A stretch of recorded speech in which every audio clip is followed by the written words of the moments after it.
بسم الله الرحمن الرحيم. السلام عليكم ورحمة الله وبركاته.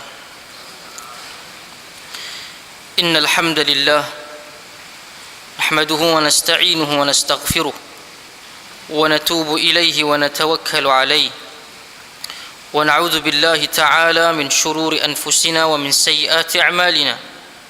من يهده الله فلا مضل له ومن يضلل فلا هادي له. أشهد أن لا إله إلا الله وحده لا شريك له وأشهد أن محمدا عبده ورسوله أما بعد. Pertama-tamanya kita memanjatkan rasa syukur kepada Allah Subhanahu wa taala di atas nikmat yang berbagai untuk kita mendirikan salat jamaah.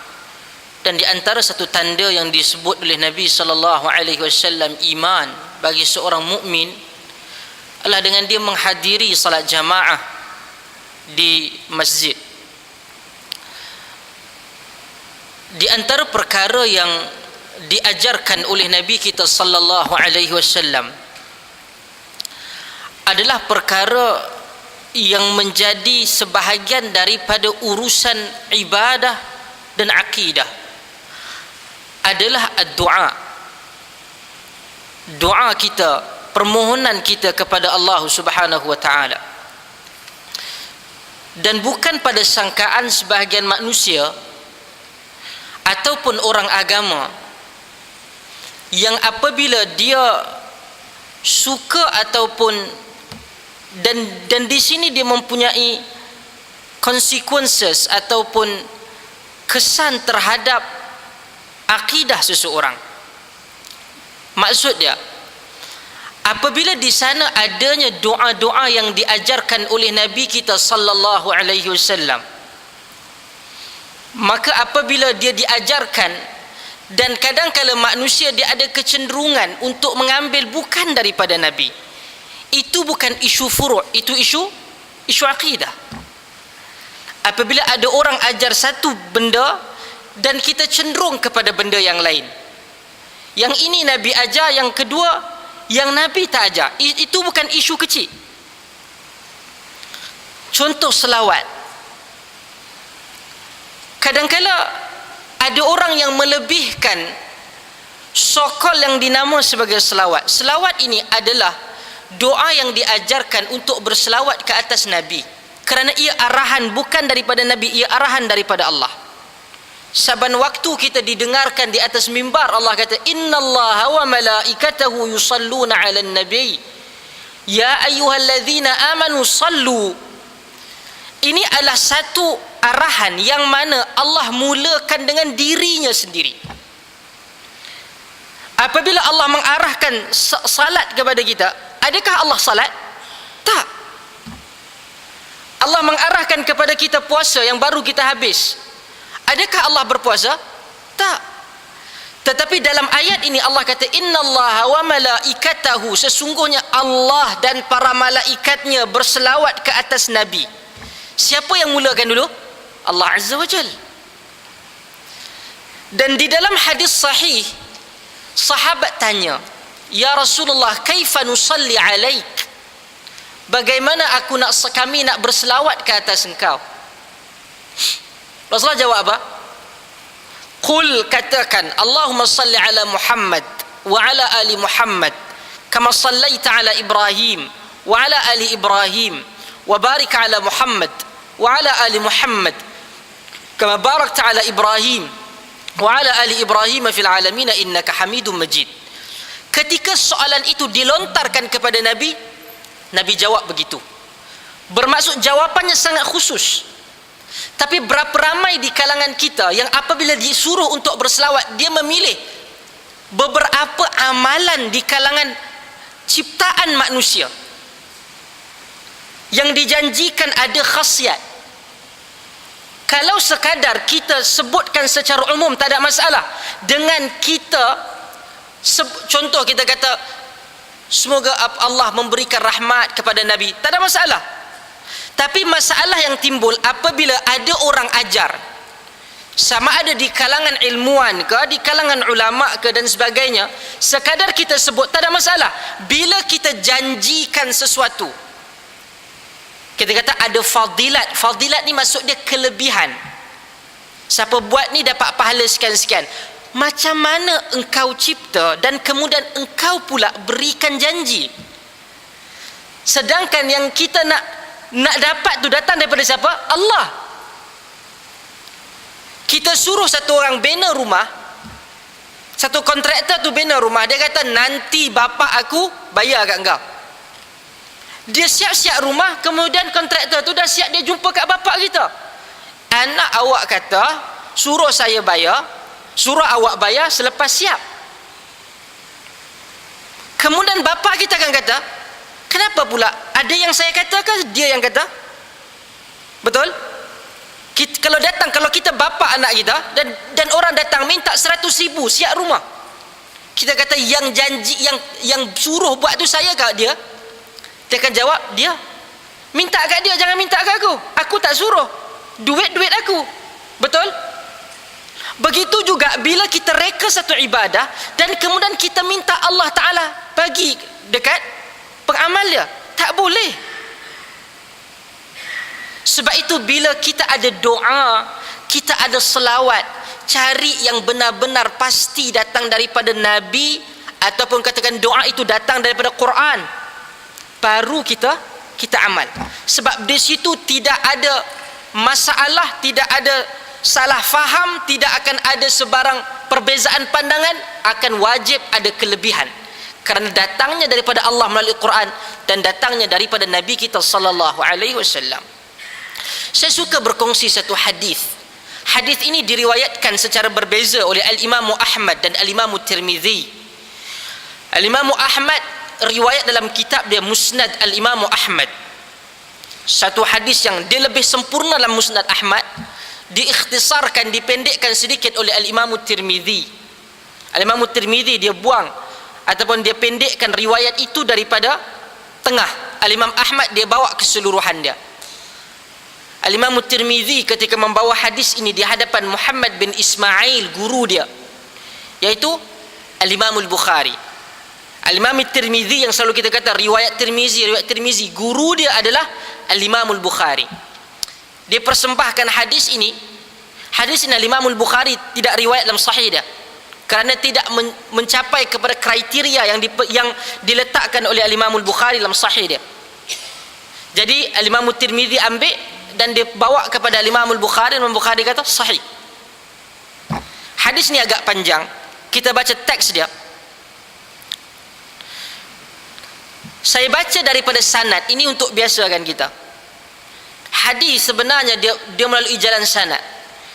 Kata Imam Ahmad, haddatsana Abdullah, haddatsani abi, bukan kata Imam Ahmad, tapi kata anak dia, haddatsana Abdullah, menceritakan kepada kami Abdullah bin Ahmad bin Hanbal.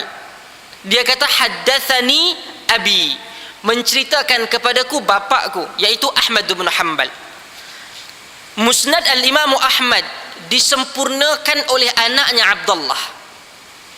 Ia tidak menjadi sempurna di tangan Al-Imam Ahmad.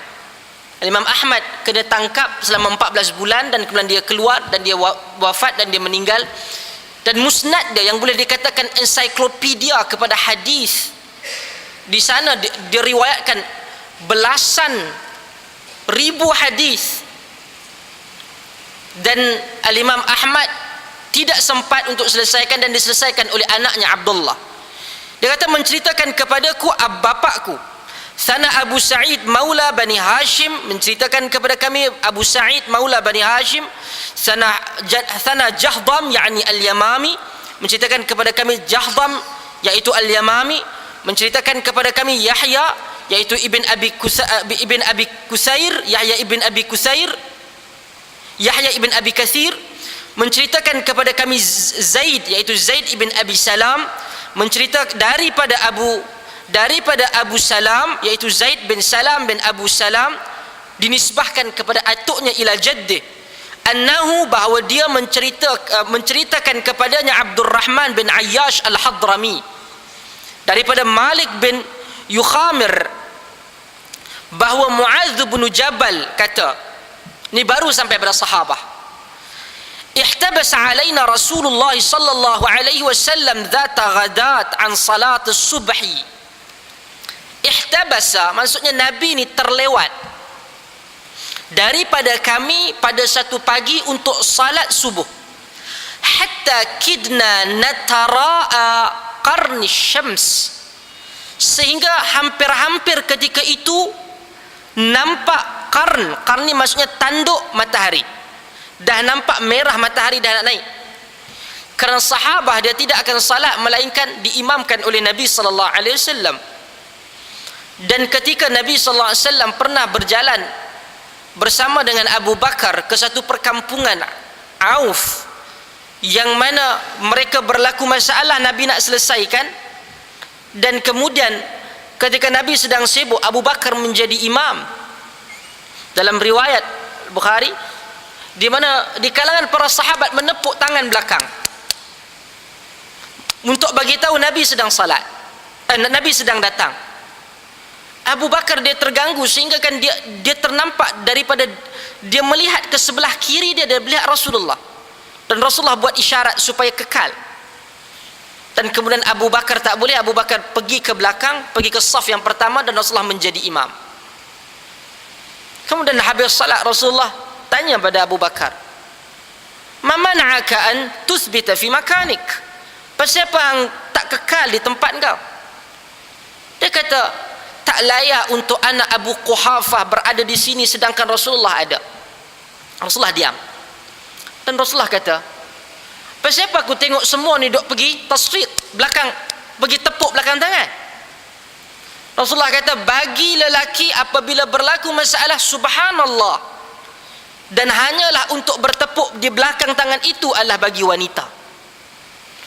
Bermaksud walaupun Rasulullah ada lewat sedikit, ada yang sudah mula salat, para sahabah akan kekal ke belakang. Antara tindakan Abu Bakr as-Siddiq. Fakharaja Rasulullah sallallahu alaihi wasallam sari'an fathawwaba bis-salati wa shalla wa tajawwaza fi salatih. Kata Muadz, Rasulullah keluar daripada rumah secara cepat dan terus mendirikan salat, dan Rasulullah memendekkan salat. Dan ini adalah fiqh yang perlu kita tahu. Apabila kita dalam keadaan yang memerlukan kita cepat, jangan bagi lambatlah. Dan itu yang memerlukan kepada imam. Imam dia bukan sahaja dia tahu, memang Nabi sebut dalam hadis dia mestilah bacaan dia yang baik, kemudian dilihat daripada ilmu dia tentang hadis. Kemudian siapa yang lebih cepat datang ketika hijrah, ataupun yang terakhir, yang keempat, siapa yang paling tua. Siapa yang paling tua? Umur itu pada yang empat yang terakhir. Kerana dia perlu lihat. Sebab itu ketika zaman Nabi, Nabi dengar budak kecil menangis, Nabi percepatkan. Kadang-kadang kita lihat mungkin tiba-tiba kita nampak. Sebab itu menjadi sunnah apabila salat, lepas salat Nabi akan pusing, Nabi akan menghadap kepada makmum. Nabi tengok yang ini dah lama tak datang, Nabi perasan, Nabi berziarah. Ataupun sebelum tu dia melihat bahawa ada orang satu bas yang mungkin dalam keadaan musafir, dan dia percepatkan salat. Itu antara fiqhul imam, bagaimana imam tahu tentang fiqh tersebut. Dan juga kalau kadang-kala contoh pada waktu subuh tersebut ada berlaku kecemasan dan dia perlukan cepat, dia perlu pendekkan, atau sampai pada satu tahap dia perlu untuk tinggalkan kunut, dia tak jadi masalah. Dan antara benda yang selalu kita lihat yang berada di kawasan R&R ataupun di kawasan mall, terutama kalau balik raya ataupun musim cuti, tempat tu dia bukan masjid yang besar, tempat tu sangat terhad. Dia mungkin salat jamaah, kau di luar ni penuh dengan orang sedang tunggu. Dia pulun dengan surah satu muka, tidak faqih. Itu tidak diterima. Habis salat, assalamualaikum warahmatullah, assalamualaikum warahmatullah, time itu dia nak zikir, time itu dia nak doa. Sedangkan kawan yang di luar nak salat wajib tu penuh. Dia secara sunnah dan patutnya dia bangkit, dia keluar, dia nak sambung zikir, dia nak sambung doa di luar. Awak salat, awak zikir dan doa itu bukan wajib. Yang mereka menunggu nak salat di dalam tu wajib ataupun sunat? Wajib. Jadi bila kita stuck macam tu, kita pergi tegur, Tok Imam minta berundur sekejap, yang ramai lagi di luar ni nak salat wajib ni, nak salat fardu ni. Itu dia kena cerdik orang Islam. Jangan dia rasa, biar pilah tunggu sampai suruh lambat. Kalau tempat tu luas tak apa. Dan Nabi SAW watajawaza fi salati, Nabi bagi ringkas. Falamma salim, bila Nabi salam, Assalamualaikum warahmatullah, Assalamualaikum warahmatullah, Nabi kata apa? Kama antum fi masafikum. Dalam beberapa riwayat lain, kama antum fi makanikum, kamu kekal di tempat kamu, di saf tempat kamu duduk tu. Nabi begitu. Summa aqbala ilaina, dan kemudian Nabi paling kepada kami. Paling kepada kami. Sebab itu bukan menjadi satu perkara yang wajib bagi Nabi, Nabi zikir ataupun Nabi doa. Dalam riwayat yang banyak, kadang-kadang Nabi habis salat, Nabi pusing dan Nabi tengok pada para sahabat, Nabi terus bagi tazkirah. Nabi ingatkan benda yang Nabi nak berikan peringatan. Summa aqbala ilaina, dan Nabi SAW pandang ke arah kami. Kata baginda, inni sa'uhaddithukum ma habasani ankumul ghada. Aku nak bagi tahu dekat kamu semua apa yang menyebabkan aku lewat daripada subuh ni. Inni qumtu minal laili fa sallaitu ma qudira li. Aku bangkit pada waktu malam untuk salat, dan aku telah pun mendirikan salat apa yang diwajibkan bagi aku. Asalnya adalah kita diwajibkan untuk qiyamul lail. Itu adalah wajib. Allah kata, ya ayyuhal muzammil qumil laila illa qalila nisfahu aw inqus minhu qalila aw zid alayhi warattilil qur'ana tartila. Allah kata, wahai orang yang berselimut yang sedang tidur, qum, bangkit, arahan membawa kepada kewajiban. Qumil laila, bangkitlah pada waktu malam walaupun sedikit daripadanya. Nisfahu, separuh daripada malam, awin qus minhu qalila, ataupun kurang daripada itu. Maksudnya arahan dia apa? Wajib. Pada penghujung surah Muzammil, Allah menjadikan ia sunat yang dituntut bagi orang Islam, tetapi ia kekal wajib bagi Nabi kita sallallahu alaihi wasallam. Sebab tu Nabi kata, fa sallaitu ma qudira li, dan aku salat apa yang telah ditakdirkan bagi aku, apa yang diwajibkan bagi aku. Fa na'istu fi salati hatta istaiqast, atau fa na'istu fi salati hatta istaiqast. Aku ngantuk sangat sehingga hatta istaiqas, sehingga aku ni bangkit. Maksudnya Nabi tidur. Sebab tu menjadi larangan oleh Nabi SAW dalam riwayat Bukhari, kalau kita salat pada waktu malam, kita salat sunat, kita tahan badan kita untuk salat walaupun kita ngantuk. Nabi larang. Dan yang dimaksudkan dalam hadis disebutkan oleh Imam Nawawi dalam Riyadhus Salihin adalah salat sunat. Dia jangan buat perangai benda tu dalam salat fardu. Saya ngantuklah subuh ni, tak apalah, dalam hadis-hadis Nabi kata tidur dulu. Tak. Itu adalah salat sunat. Sebab Nabi kata, takut-takut dia menganggap diri dia sedang istighfar, tapi dia memaki ataupun melaknat diri dia sendiri. Jadi Nabi tidur, Nabi bangkit. Allah takdirkan dalam keadaan Nabi SAW sangat mengantuk, dan Nabi tidur. Dan Nabi kata, فَإِذَا أَنَا بِرَبِّ عَزَّ وَجَلَّ فِي أَحْسَنِ سُورَةٍ. Dan ketika aku sedang tidur, aku bermimpi melihat Tuhanku di dalam tidurku dalam keadaan, surah ni maksudnya gambaran yang paling baik. Ini adalah wahyu. Ini adalah wahyu. Dan tidak ada satu orang pun yang boleh untuk mendakwa dia nampak Tuhan. Pada zaman ini ataupun selain daripada Nabi SAW, orang yang dakwa dia adalah pembohong. termasuk riwayat yang menyatakan Imam Ahmad nampak Tuhan, palsu. Dalam hadis sebutkan nampak Nabi dalam mimpi, ya, memang Nabi kata. Tetapi di kalangan para sarjana menyatakan hadis itu khusus, bukan kepada semua, khusus kepada sahabah, khusus kepada sahabah, bukan kepada orang selain daripada sahabah. Sebab sahabat sahaja yang nampak Nabi. Tuan-tuan pernah nampak Nabi ketika hidup? Tak pernah. Jadi tak ada siapa yang boleh secara pasti saya mimpi Nabi. Tak payah cerita sembang Nabi. Tiba-tiba anak kita umur 7 tahun, besok pagi dia kata, ayah malam tadi mimpi Tok Nyang lapis kelima. Kita kata apa? Menipu. Sebab aku pun tak pernah tengok dia, macam mana kau kenal dia? Betul? Sampai mungkin kita 2 ataupun 3 lapis yang atas saja kita sempat untuk hidup. Sebelum kita ingat kalau 5 ke 100 tahun dah memang tak ada gambar. Dia kata, saya mimpi dia, dalam mimpi dia kirim salam dekat ayah atuk yang 7 lapis atas tu. Antara 7 lapis atas dengan Nabi, siapa yang lebih lama? Nabi. Kalau yang dia boleh dakwa bahawa dia nampak moyang dia yang 7 lapis ke atas, kita tak percaya, bagaimana kita boleh kata orang itu pasti jumpa Nabi dalam mimpi? Itu yang dipertikaikan di kalangan para sarjana. Memang hadis sebut, tetapi logik akal kata di kalangan para syurah hadis, macam mana orang tu boleh tahu? Mungkin satu orang itu dia dapat rasakan, dia simpan pada diri dia, bukan dia bagi tahu dekat orang lain. Begitulah para sahabat. Dah tentu para sahabat bermimpi jumpa Nabi, sebab mereka nampak, pernah tengok muka Nabi.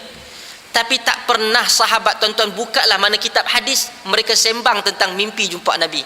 Banyak, tak ada. Buka dalam Bukhari. Melainkan ada 1-2 dalam keadaan yang sangat rare.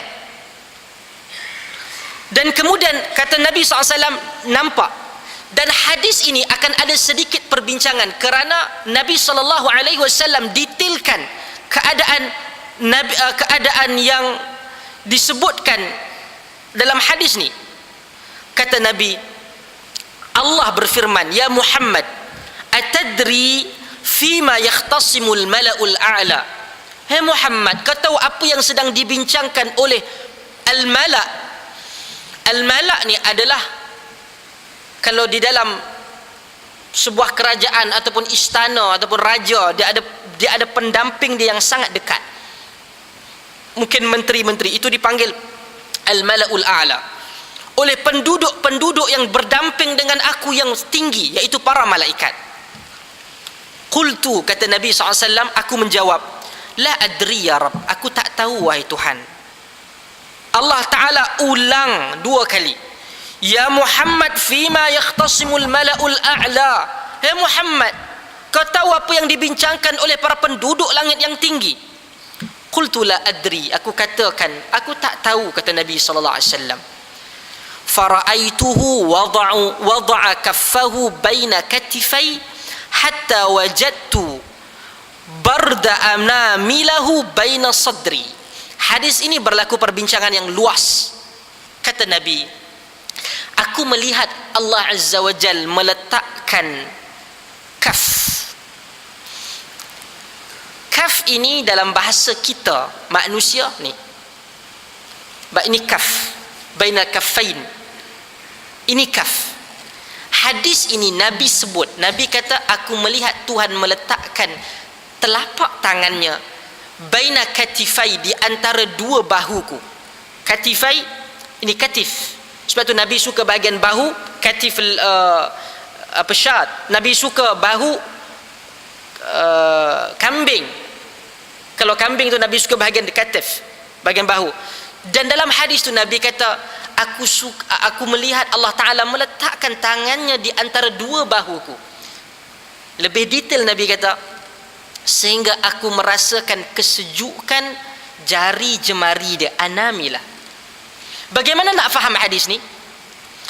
Ini adalah satu ruang yang cukup besar yang dibincangkan oleh sarjana daripada dahulu sampai sekarang. Ada yang melihat bahawa ia perlu diambil secara literal. Yang ini dipegang oleh salaf, bahawa Allah memberikan ataupun Allah menyatakan dia ada tangan-tangan yang layak bagi dia. Khalaf kata dia takwil. Kedua-duanya perbincangan yang valid dalam urusan akademik. Urusan akademik. Kadang-kadang kita akan tengok perbincangan sebagai contoh. Dia kata memang kita tak boleh kerana ia akan menyamakan dengan makhluk. Tak.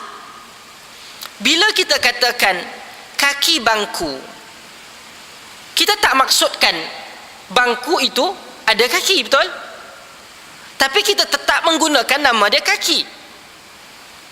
Apabila Allah Ta'ala innahu sami'un basir, Allah maha mendengar dan maha melihat, kita melihat tak? Kita melihat. Allah melihat tak? Allah melihat, tapi kekal perbezaan dia. Laisa kamithli, Allah takkan sama dengan sesuatu. Tapi yang memberikan penamaan itu siapa? Allah. Sebab bahasa kita sangat limited. Bahasa kita sangat limited. Bukan saja bahasa Melayu itu sendiri sangat limited.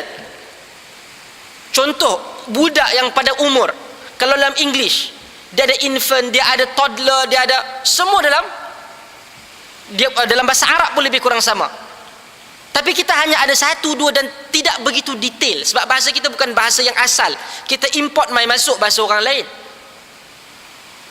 Jadi ini adalah keluasan di dalam memahami. Dan ini adalah isu-isu falsafah, dia bukan isu asas kepada akidah. Kalau orang tanya bagaimana generasi awal faham, mereka faham di atas nas yang zahir. Tapi bagaimana orang nak faham zahir, orang nak faham secara takwil, itu adalah perbincangan akademik. Kita tinggalkan benda tu. Tetapi yang part yang saya suka untuk tanyakan, ataupun kita bincangkan, bila Nabi sallallahu alaihi wasallam kata fatajalla kulla syai'in wa araft, lepas daripada Allah buat tindakan itu, fatajalla, semua benda yang persoalan itu datang kepada dadaku dan aku tahu. Dan Allah ulang kali ketiga, ya Muhammad, fima yakhtasimul mala'ul a'la, apa yang dibincangkan, digaduhkan oleh para penduduk langit. Qult, aku katakan, kata Nabi sallallahu alaihi wasallam, fil kafarat, mereka bincang tentang kafarat. Kafarat ni maksudnya benda yang boleh untuk memadamkan. Dia ada beza antara kifarah dan kafarat. Kifarah dipanggil sebagai denda. Kafarah adalah penghapus pada dosa. Tukaffiru sayyiat, yang menghapuskan dosa. Lain. Dia bukan tasbih kifarah. Sebab dalam hadis menyebutkan kafaratul majlis. Kafaratul majlis. Dan Allah Ta'ala tanya, wamal kafarat, apa kafarat yang dibincangkan itu? Kata Nabi SAW, naqlul aqdami ilal jama'at, wa julusu fil masajid ba'da salawat, wa isbaghul wudu' indal karihat. Dalam riwayat lain kata naqlul aqdami ilal jumu'at, ada sebahagian kata riwayat naqlul aqdami ilal jama'at. Naqal maksud dia pindahkan kaki, maksud dia bergerak kaki itu kepada salat-salat jamaah. Tuan-tuan bergerak daripada rumah ke sini, walaupun dia kata hadis ni kata gerak kaki, jadi saya naik motor tak jadi ke ustaz? Jadi. Ketika itu Allah takkanlah nak sebutkan benda yang tidak ada pada masyarakat tersebut. Maksud dia usaha kita datang ke masjid, Allah hapuskan dosa. Wa julusu fil masajid ba'da salawat, duduk di masjid selepas daripada habis salat. Seperti tuan-tuan dan puan-puan, muslimin muslimat, semoga Allah ampunkan dosa kita. Tadi kita mai datang nak salat jamaah dan kita kekal dalam masjid ini, termasuk dalam diampunkan dosa kita. Wa isbaghul wudu' indal karihat, dan menyempurnakan wuduk ketika waktu-waktu yang dibenci. Maksud dia pada waktu malam, salat pada waktu malam, sejuk pada waktu malam. Bukan mudah untuk orang bangkit dan mensejukkan diri, memegang air yang sejuk untuk mendirikan salat. Kemudian kata Nabi, kata Allah Azza wa Jal, wa mad darajat, dan apa pula darajat? kata Nabi sallallahu alaihi wasallam, yang boleh mengangkat darjat kita di sisi Allah Azza wa Jal. Percayalah, bila Allah mengangkat darjat kita di sisinya, tidaklah di sisi manusia itu kekal. Siapa yang dimuliakan di sisi Allah, dimuliakan di bumi. Kadang-kadang orang bertanya, Allah sebut tentang bagaimana kita berada di sisi Allah. Jawapan dia adalah bagaimana Allah berada di hati kita. Kita mengharap kita berada tinggi, dekat dengan Allah. Soalan dia bukan perlu untuk tanya pada Tuhan, tapi tanya pada diri kita, bagaimana Tuhan berada di sisi kita.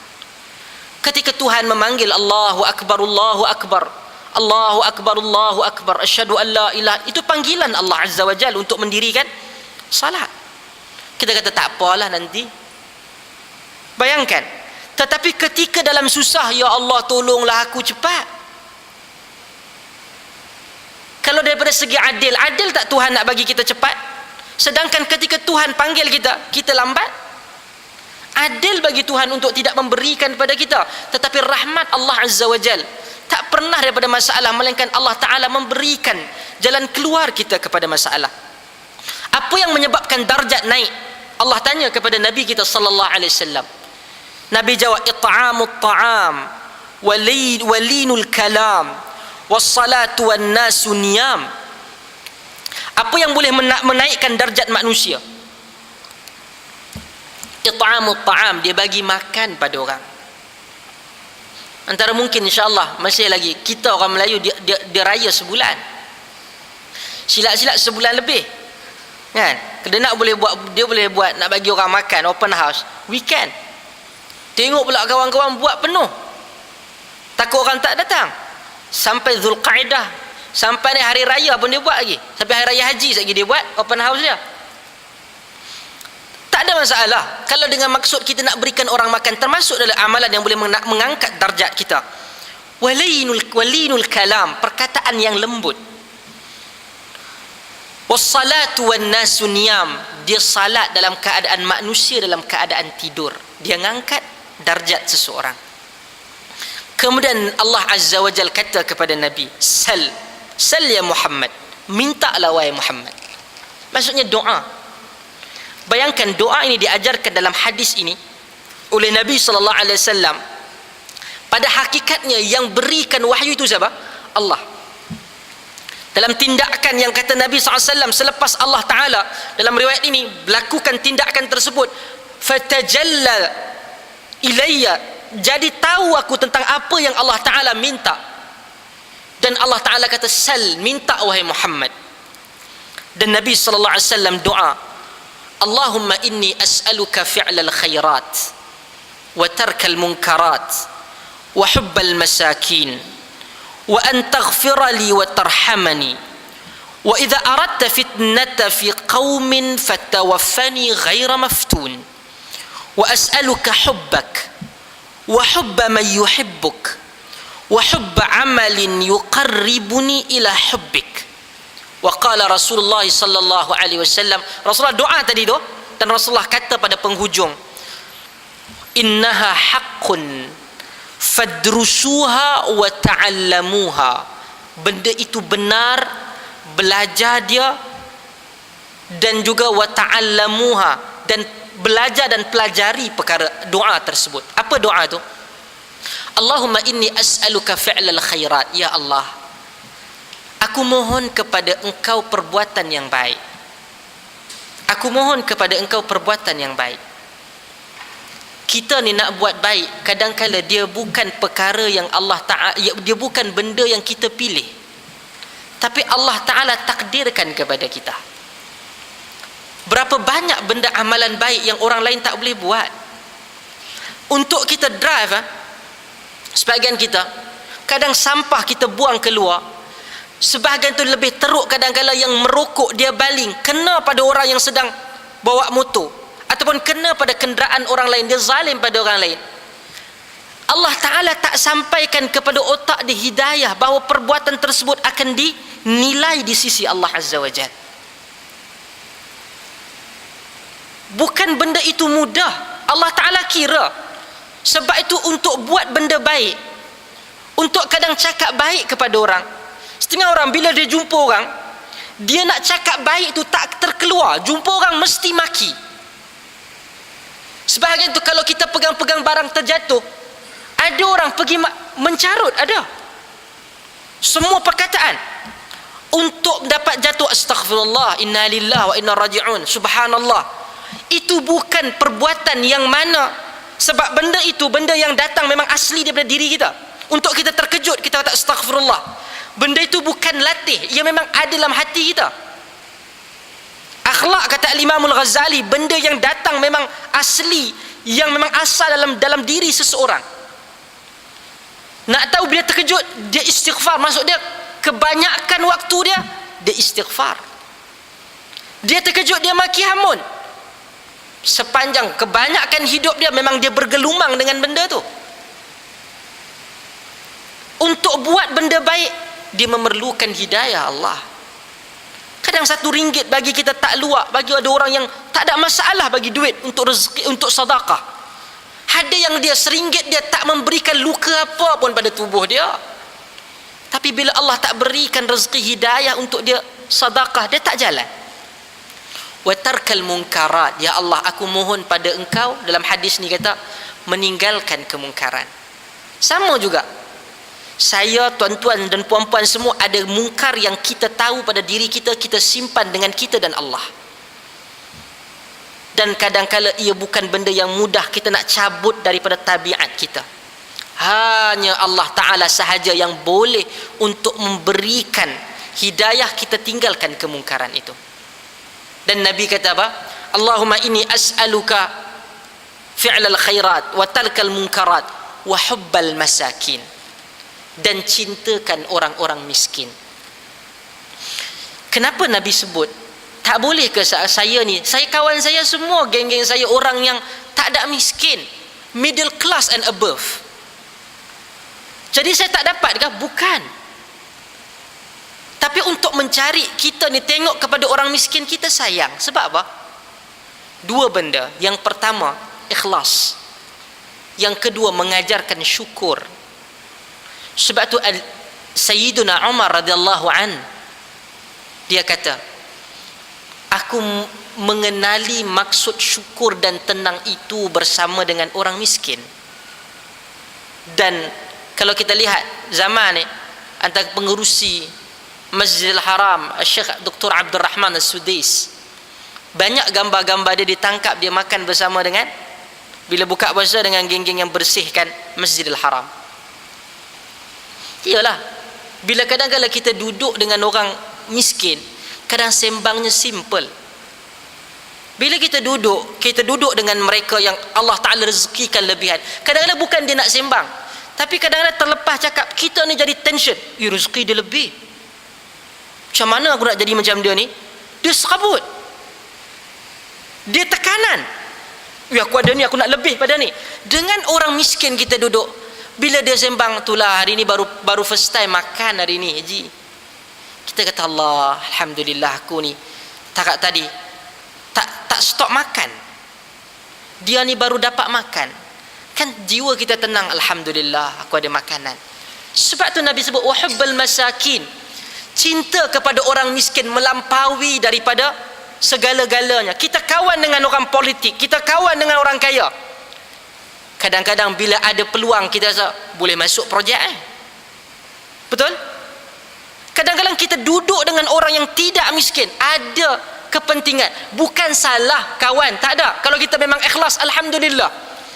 Tetapi ruang untuk berkawan dengan orang miskin itu, untuk sentiasa berada dalam keikhlasan itu sangat tinggi. Melainkan waktu pilihan raya, itu lain. Orang miskin lah yang dicari, yang dijanjikan macam-macam. Lepas pilihan raya, semua hilang. Wa hubbal masakin, dan sayang kepada orang miskin.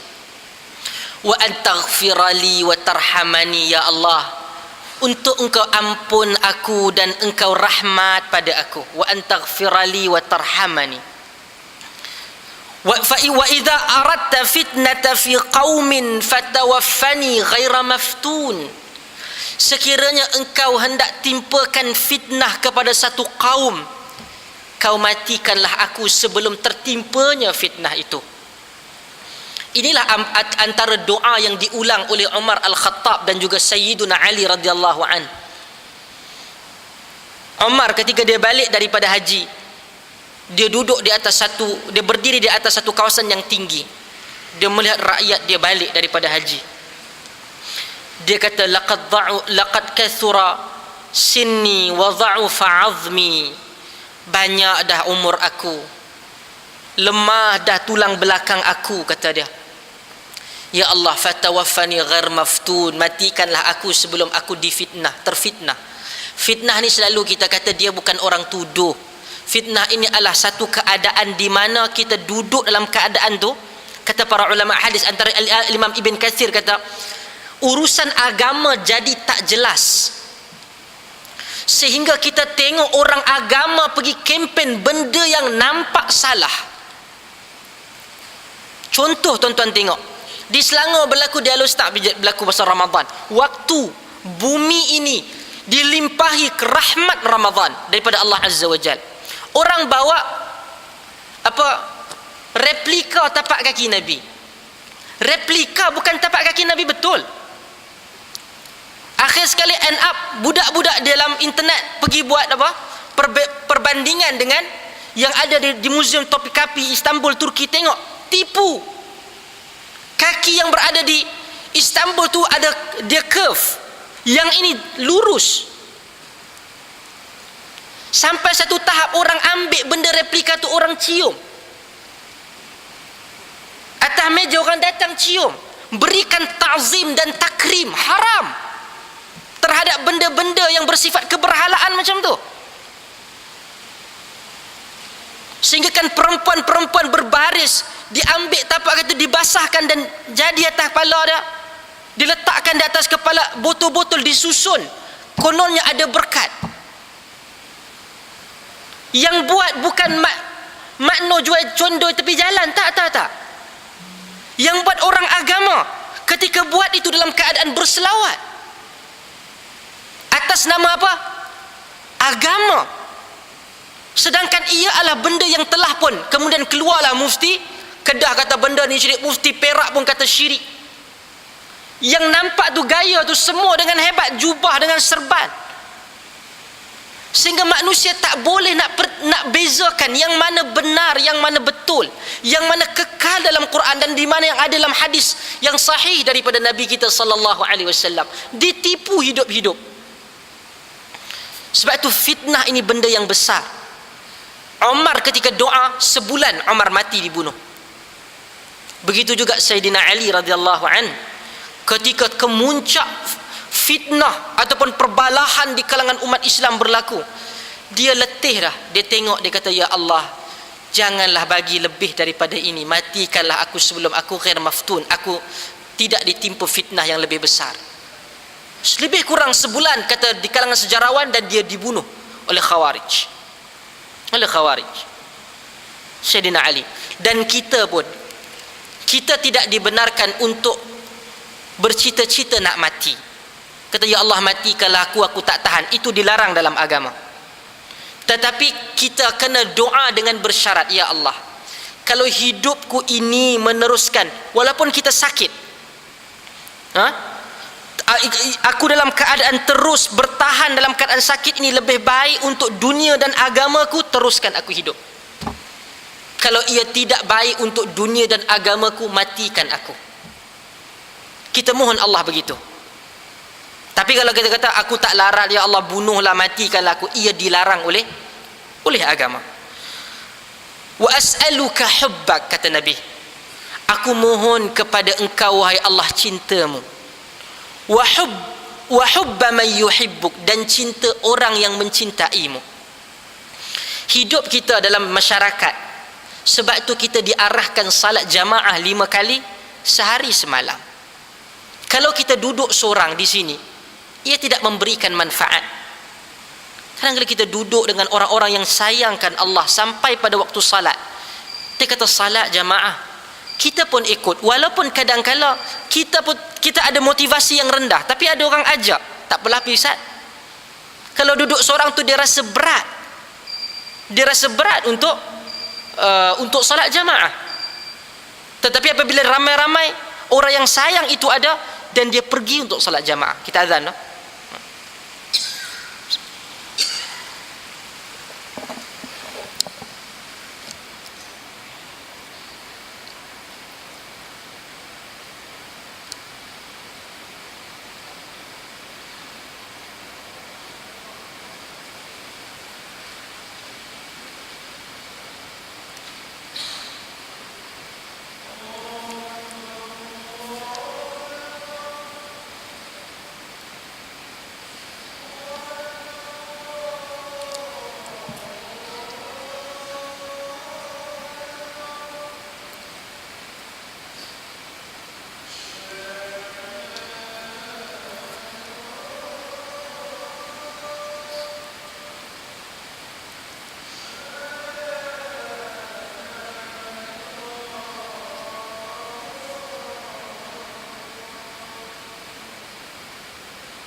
Dan Nabi minta antara salah satu part yang terakhir daripada doa ini, wa as'aluka hubbak wa hubba man yuhibbuk wa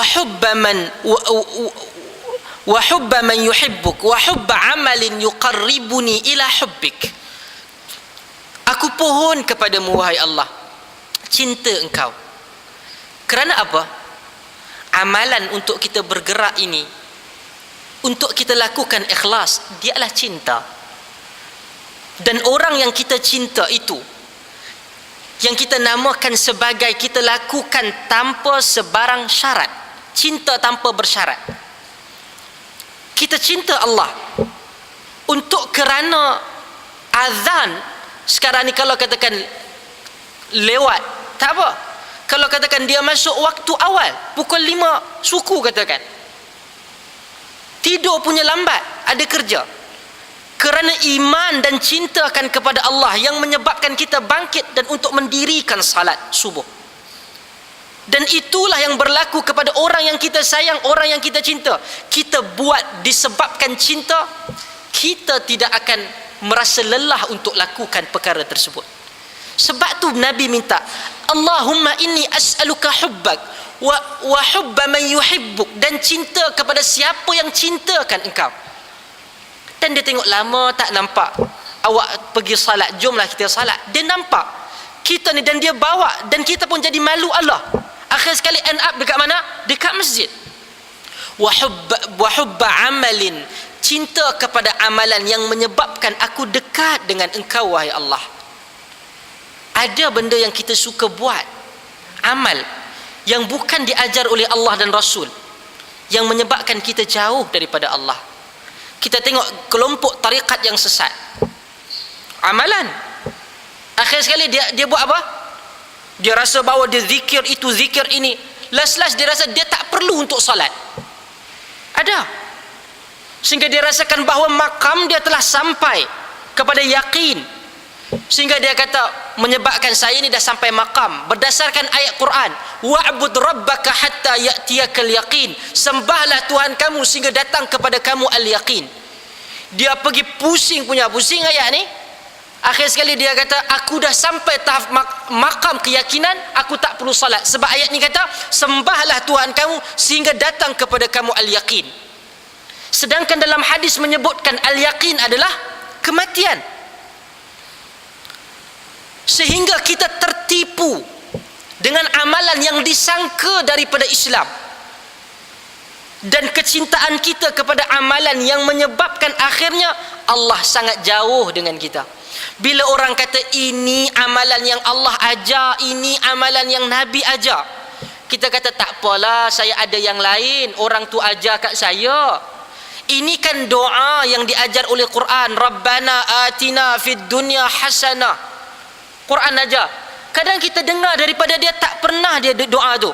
Doa yang dia pergi beli daripada buku macam-macam, tepi jalan, tak datang daripada sunnah, tak datang daripada Quran. Sehingga doa yang dia angkat kepada Allah bukan yang diajar oleh Allah, bukan diajar oleh Nabi. Akhir sekali dia dekat ataupun dia jauh kepada Allah?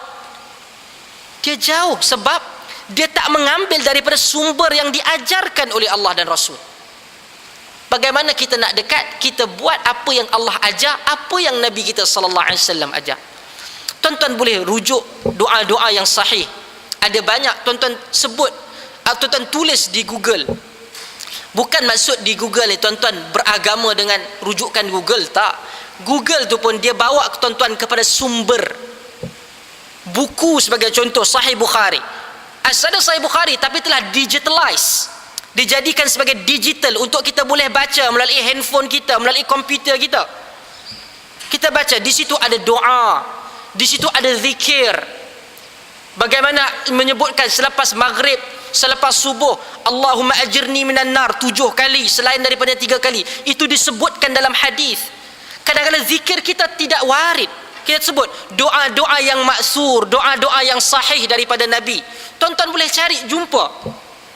Itu lebih diyakini adanya pahala yang pasti dan juga kelebihan untuk cepat diterima oleh Allah, disebabkan ia diajar melalui jalan Quran dan juga sunnah Nabi kita sallallahu alaihi wasallam. Semoga Allah rahmat kita dan Allah berikan petunjuk kepada kita sehingga kita boleh beramal dengan amalan yang diajar dalam kitab Allah dan juga sunnah Nabi kita sallallahu alaihi wasallam. Wallahu taala alam. Tuan-tuan ada soalan? Ada soalan?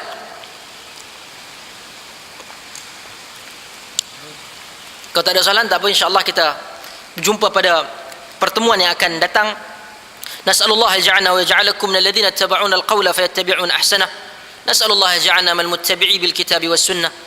Subhanakallahumma wa bihamdika asyhadu an la ilaha illa anta wa astaghfiruka wa atubu ilaik. Wa barakallahu fikum. Assalamualaikum warahmatullahi wabarakatuh.